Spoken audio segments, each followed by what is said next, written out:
is like the maybe top 3 tips you have on how do you actually manage your your PECs, right?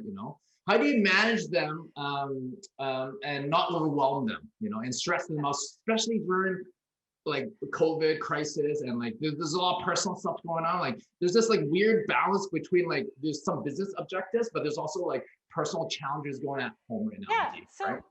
So it's just like your patient. You have to have a controlled hiring process. You should never hire somebody because you're desperate. So a good friend of mine, actually, Neil, many years ago, shared with me, never stop hiring. I don't care if you have 3 people at your front desk, never stop hiring, because number one, you could always find somebody better.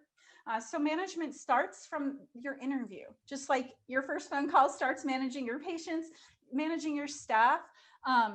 Really starts with the interview and the testing that you do to make sure you find the right person, and then having training and policy in place so that you can train them up to be skilled. Look, we go to PT school or veterinary school or chiropractic school for how many years, and we master the why behind everything we do. So if you don't train your front office staff, if you don't provide them with the skills and training, they're always going to feel like they're one step behind. And when they have enough times that they fail with a patient on the phone or in person, they're going to fail at their job and they're going to leave. Most staff leave because they built up enough failures that they can't handle anymore. So management is really about managing by your statistics.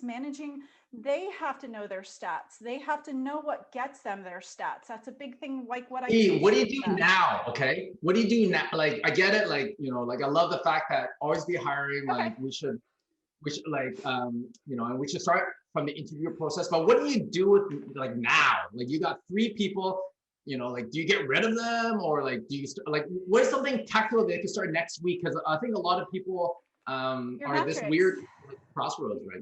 Right? First of all, you have to train them on their product. Their product is the percentage of people they help in a day. Right? Your entire clinic, I don't care what service you're in, it's about helping people. In physio, it's about helping somebody reach full recovery, right?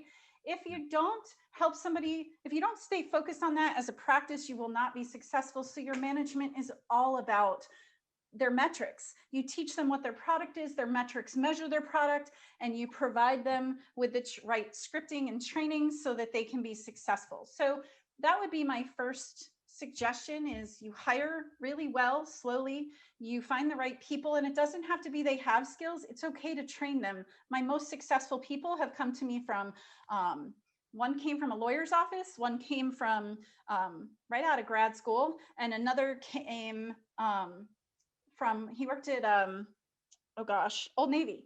And they're some of my top performing staff that I've ever had. And I trained them, or, my system trained them, not me. And so, you got 2 minutes.